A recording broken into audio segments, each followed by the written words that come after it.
Hey guys, how's it going? Welcome to my video. All right, guys. Just want to give you guys a quick fix on an issue that I had the other day. So basically, I had this issue with my car, and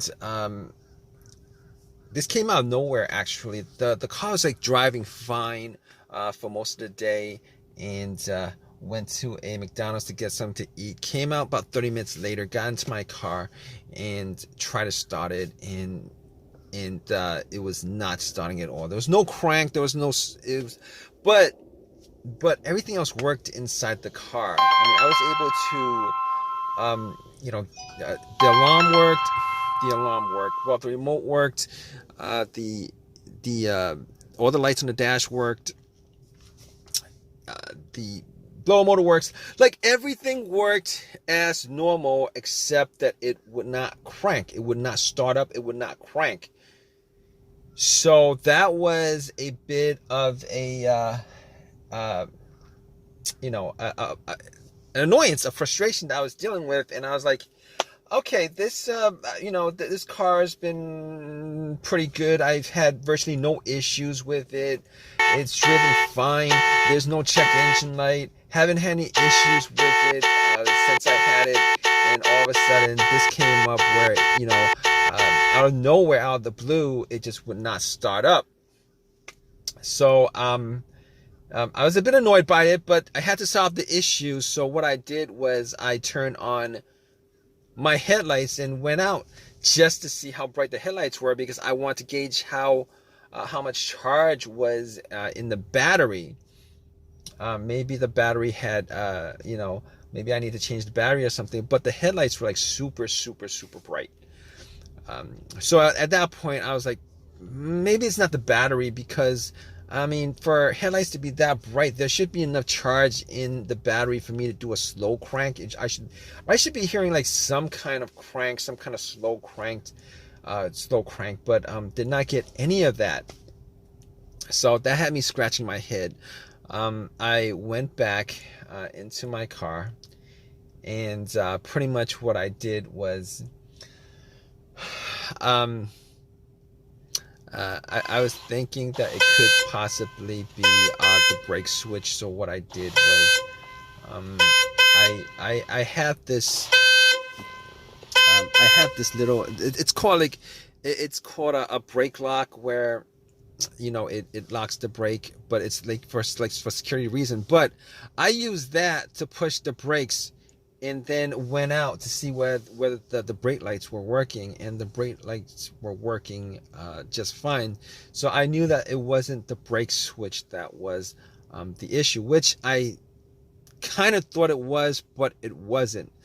So after that, what I did was, I checked the battery, just to make sure, whether, the terminals were good, clean, etc., etc. Now, what I did notice was that the terminals were a little bit corroded. There was some white bluish stuff on there. So I had my Coke that I got from McDonald's, poured the Coke on the terminals, and had some napkins to clean it up. Now, the terminals were not super super tight. They were tight enough that I don't think that was the issue with it. So it was tight enough. I took the terminals off, poured some Coke on it, cleaned it with napkins, popped it back in, and for sure I thought that would actually fix the issue.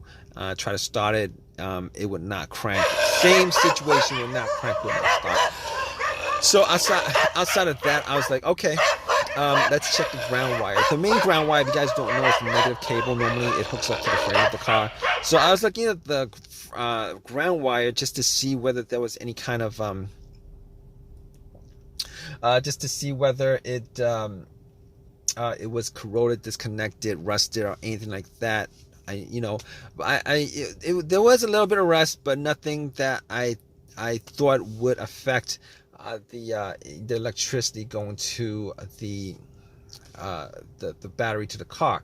So I was able to rule out that. So at that point I was like, let me rule out the battery completely, because wasn't 100% sure whether it was the batteries that was the problem. So I had somebody help me out with a jump.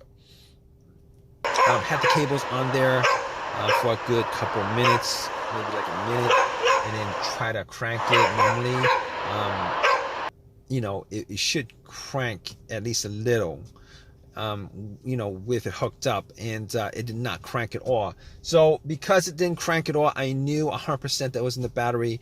At that point, I ruled out the battery, the ground wire, and I also ruled out the alternator being the issue.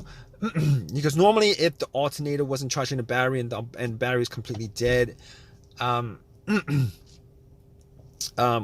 the test for the alternator is if you put wires to the terminals, it should jump the alternator and then have and then it should at least crank up. And once you take the cables off, the car would die. So at that point, I could rule out the alternator. I could rule out all those things at that point. So basically, what I did was I got back to my car and I was still hoping that there was a really simple fix to the problem. So basically at that point, I was thinking to myself, okay, I have an OBD2 reader, a $19 OBD2 reader that I got from Walmart. And seeing as how there's no check engine lights on the dash, I thought to myself, I mean, there's a chance that it could possibly be something, but that might bring a code up that's pending, that's not in the system. So what I did was I hooked the OBD2 up and made sure that it actually went through and scanned the whole entire ECU, which it did. It scanned the whole entire ECU. No codes popped up, no pending codes, nothing at all. And at that point, I was ruling, as many things out as I could. And at that point, I ruled that out. Okay, so after that, I was thinking to myself, there's a couple other things it could be. It could possibly be the fuses or the relays. All right, so I got to the box where the fuses and relays are and checked out all the fuses just to make sure that there were no blown fuses or anything like that. And checked out to see whether there was any kind of brownish tint on any of the top of the fuses. There was none. Didn't see anything that was burnt. And then I recalled that there were two situations where I've experienced where the fuses caused my car not to start, and this was cars that I've had previously. One of those situations was the car that I had, there was no power at all to the car, nothing was on, etc., etc. And in that situation, it turned out to be the main fuse that was blown. It was the main fuse that was blown. But once I swapped that out, it actually fixed everything. But that's not this situation here, because I was getting power to everything else except it wouldn't crank. It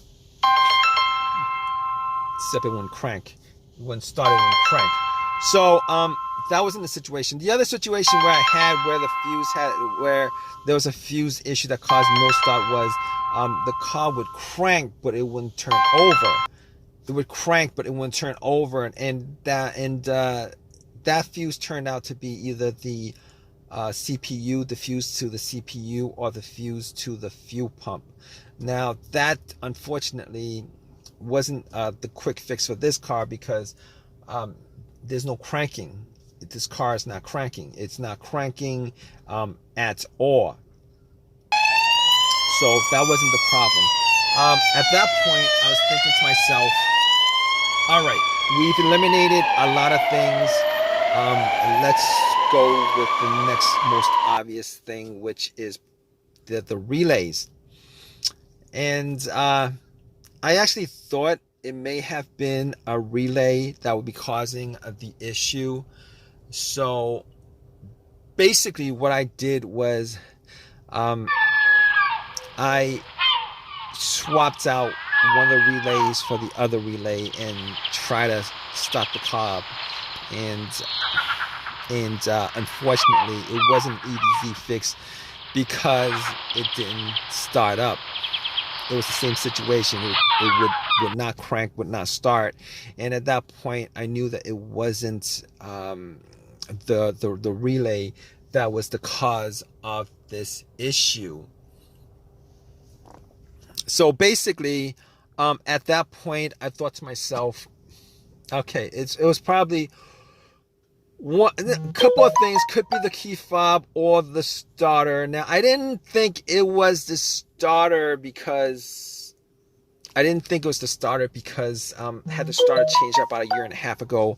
Kind of pretty much had the same, all the same symptoms that I had with this situation, but seeing as how the starter was a year and a half ago that was changed out, and probably put in maybe like 15,000 miles on the car. It wasn't the first thing that popped up, and it wasn't the second thing that popped up. It was, so I pretty much eliminated to the starter, had the car towed back to my house, and once I got there, I redid all the I pretty much redid all the went through everything, the fuses, the relays again, double checked the battery, charged it up overnight, etc., etc. None of that was the issue. So at that point, I thought it was, it was probably the starter. So I got to the starter and did a direct jolt to it, where I actually put the positive of the battery, got another wire, put a positive of the battery to the, and try to jump the starter, and the starter was completely dead, would not jump. At that point, I knew like 99% was the starter. Took it out, went to AutoZone, had them tested it, and it was definitely the starter that was the problem. And because the starter was warranted had a lifetime warranty on it, got another free starter, popped it in, and it worked. And it's been working ever since. So if you guys are stuck in this situation where you guys are looking for a fix for it, there's a good chance that probably one of the things that I went through in this video could possibly fix your situation. Hopefully it's not the starter where you're stranded until you get the starter changed up. Anyway, if this has helped you guys out anyway, please leave give me a positive feedback. Please subscribe. Please comment if you guys have any comment on this video. All right, guys, take care.